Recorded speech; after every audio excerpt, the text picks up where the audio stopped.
Hello everyone. आज का topic है ह्वेनसांग। हर्ष के समय चीनी यात्री ह्वेनसांग 630 ईस्वी में भारत आया और भारत में वह लगभग 644 ईस्वी तक रहा। इस अवधि में उसने भारत के विभिन्न नगरों, बौद्ध केंद्रों, महाविहारों तथा शासकों के यहाँ भ्रमण किया। उसने अपना यात्रा विवरण वापस चीन लौटकर पश्चिमी संसार का विवरण, जिसको सीयूकी नामक ग्रंथ में लिखा। उसके विवरण से तत्कालीन भारतीय राजनीति, आर्थिक दशा, समाज, धर्म, शिक्षा एवं साहित्य की प्रगति पर पर्याप्त प्रकाश पड़ता है। ह्वेनसांग बौद्ध भिक्षु था और भारत आने का उसका उद्देश्य बौद्ध धर्म के विषय में जानकारी प्राप्त करना था। ह्वेनसांग के अनुसार हर्ष समस्त उत्तरी भारत का स्वामी था और उसकी प्रशासनिक व्यवस्था सुदृढ़ थी। शासन के सिद्धांत बड़े उदार थे। राजा प्रजा के हित में शासन करता था। जनता से बेगार नहीं लिया जाता था। जनता पर कर का भार अधिक नहीं था। सरकारी अधिकारी जनता का शोषण नहीं करते थे। वर्षा ऋतु को छोड़ राजा स्वयं ही भ्रमण कर प्रशासन का निरीक्षण करता था। राज्य में अपराध कम होते थे तथा अपराधियों को कठोर दंड दिया जाता था। अपराध स्वीकार कर लेने से दंड की कठोरता कम हो जाती थी। कहीं कहीं पर सड़कें असुरक्षित थे और चोर डाकू यात्रियों को लूटते थे। ह्वेनसांग ने स्वयं 2 बार लूटे जाने का उल्लेख किया है। शासन के प्रत्येक कार्य का लेखा जोखा रखा जाता था। हर्ष के पास एक बहुत बड़ी सेना थी। उसमें 50,000 पैदल, 60,000 हाथी, 1 लाख घुड़सवार थे। रथ सेना महत्वपूर्ण अब नहीं था। सेना सीमाओं की रक्षा तथा अराजकता का दमन करने का कार्य करती थी। भारत की आर्थिक दशा अच्छी थी। भूमि उर्वर थी। उत्पादन बहुत अधिक था। विभिन्न प्रकार की सब्जियों तथा फलों का उत्पादन होता था। राज उपज का 1/6 भाग कर के रूप में वसूलता था। राज्य की आय व्यय 4 भागों में किया गया था। वस्त्रोद्योग उन्नत दशा में था। वस्त्र सूती, ऊन, मलमल के बनते थे। कोसे रेशम एवं सूत से बनाया जाता था। रत्न एवं आभूषण उद्योग विकसित अवस्था में था। कारीगरों के अपने संघ होते थे।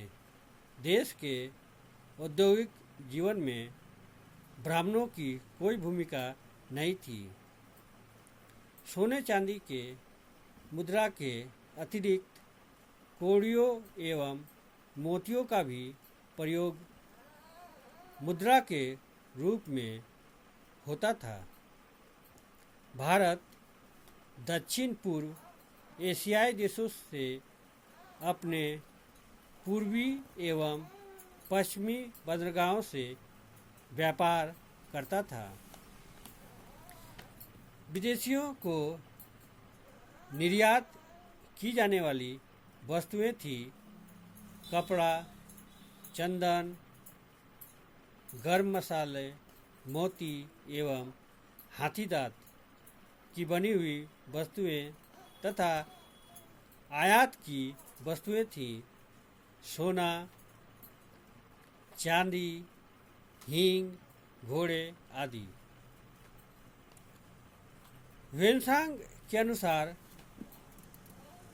कन्नौज एक संपन्न नगर था, लेकिन अनेक नगर अपना पूर्व महत्व खोकर उजाड़ एवं वीरान बन चुके थे। पाटलिपुत्र, श्रावस्ती और कपिलवस्तु उजड़ गए थे। नगर और ग्राम चौड़ी दीवारों से घिरे थे। उनमें प्रवेश के लिए द्वार बना हुआ था। नगरों की गलियां एवं सड़कें घुमावदार एवं गंदी थी। मकान में ईंट एवं खपड़ा का व्यवहार होता था। दीवारों को मिट्टी या गोबर से लिप दिया जाता था। कन्नौज में सैकड़ों संघाराम और 200 हिंदू मंदिर थे। प्रयाग भी एक महत्वपूर्ण स्थान बन चुका था। भारतीय समाज वर्ण एवं जाति प्रथा के आधार पर संगठित था। जाति प्रथा ने हिंदू समाज को जकड़ रखा था। ब्राह्मण धर्म कर्म करते थे, क्षत्रिय शासक वर्ग थे, वे दयालु और परोपकारी थे। वैश्य व्यापारी तथा वणिक थे। शूद्र खेती के अतिरिक्त शिल्प एवं वृत्ति का कार्य भी करते थे। कुछ क्षेत्रों में शूद्र भी शासक थे। मतिपुर का राजा शूद्र था। इसके अतिरिक्त अन्य कई मिश्रित जातियां भी थी, जैसे निषाद, पारसव, पुकुस आदि। अपृष्ठ जातियां भी मौजूद थी और अपृष्ठता की भावना बलवती थी। चांडाल, मातक, स्वामक प्रमुख अपृष्ठ जातियां थी। विवाह सामान्यतः सजातीय होते थे। अंतजातीय विवाह नहीं होते थे। बहुविवाह, बाल विवाह, सती प्रथा जैसी कुरीतियां समाज में मौजूद थी। विधवा विवाह की प्रथा नहीं थी। विधवाएं श्वेत वस्त्र धारण करती थी। उच्च वर्ग की स्त्रियां शिक्षा प्राप्त करती थी। उनके बीच पर्दा प्रथा नहीं थी। नगरों में गणिकाएं भी होती थी। जनसाधारण का जीवन सादा और सात्विक था, परंतु नगरों एवं राजसभाओं में विलासिता थी। लोगों के वस्त्र सादे और सुरुचिपूर्ण होते थे। पुरुष टोपियां पहनते थे। दांतों को काले या लाल रंगों से रंगा जाता था।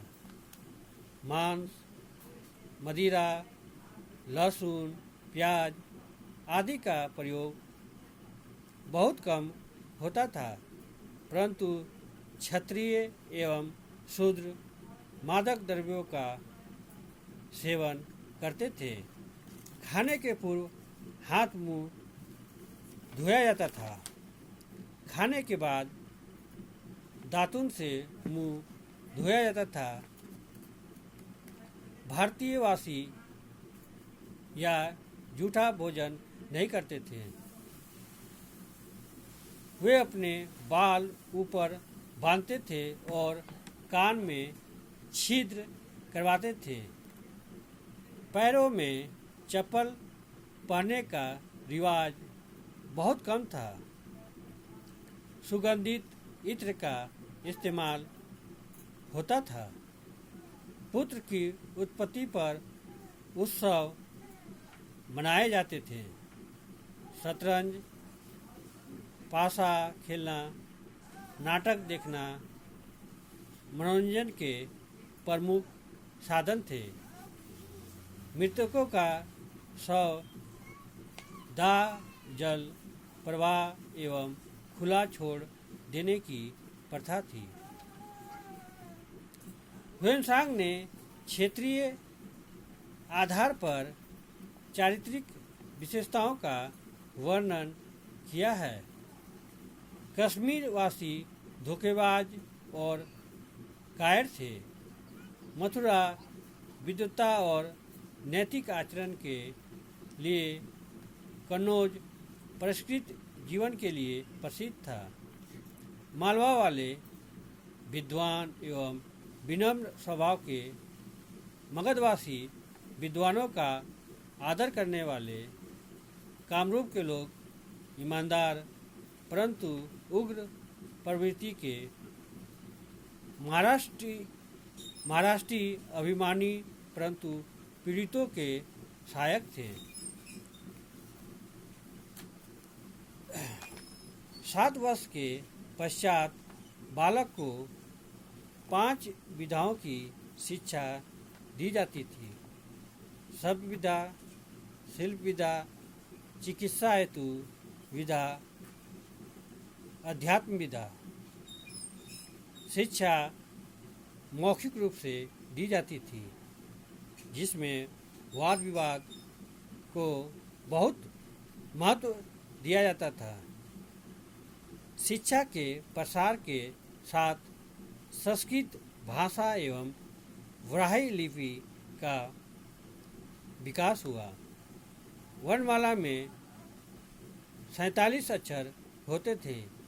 एक व्यक्ति की शिक्षा 9 वर्ष की आयु से 30 वर्ष की आयु तक चलती थी।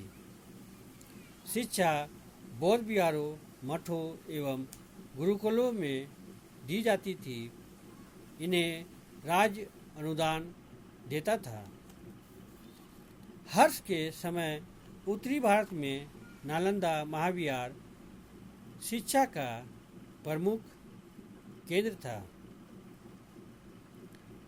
चीन, जापान, तिब्बत आदि देशों से विद्वान यहाँ अध्ययन के लिए आते थे। हर्ष के समय यहाँ का कुलपति शीलभद्र था। स्वयं ह्वेनसांग ने यहाँ शिक्षा ग्रहण की। इस समय बौद्ध धर्म की दशा उन्नत थी। बौद्ध धर्म 18 शाखाओं में विभक्त था, परंतु कन्नौज की सभा में महायान शाखा की प्रमुखता स्थापित हुई। प्रयाग में प्रति 5वें वर्ष हर महामोक्ष परिषद का आयोजन करता था, जहां बुध, शिव, सूर्य की पूजा होती थी तथा राजा 5 वर्षों में संचित अपनी समस्त संपत्ति दान में दे देता था। कश्मीर बौद्ध धर्म का प्रमुख केंद्र था। इसके अतिरिक्त ह्वेनसांग ने अन्य धर्मों का भी वर्णन किया। विदेशी भारत को ब्राह्मणों का देश समझते थे। इससे ब्राह्मण धर्म की व्यापकता का पता लगाया जा सकता है। प्रत्येक संप्रदाय के अपने विशिष्ट पहचान चिन्ह पहनावे थे। सन्यासी भ्रमण करते हुए भिक्षावृत्ति प्राप्त करते थे। वैष्णव शैव धर्म के अतिरिक्त अनेक संप्रदाय थे। वाराणसी ब्राह्मण धर्म का सर्वप्रमुख केंद्र था। वेनसांग के अनुसार लोग गंगा नदी को पुण्य जल कहते थे। इन्हीं शब्दों के साथ मैं इस टॉपिक को यहीं विराम देता हूँ। अगर आप लोग को इस टॉपिक संबंधित कोई प्रश्न पूछना हो तो आप कमेंट बॉक्स में जाके अपना प्रश्न पूछ सकते हैं। Thank you. जय हिंद।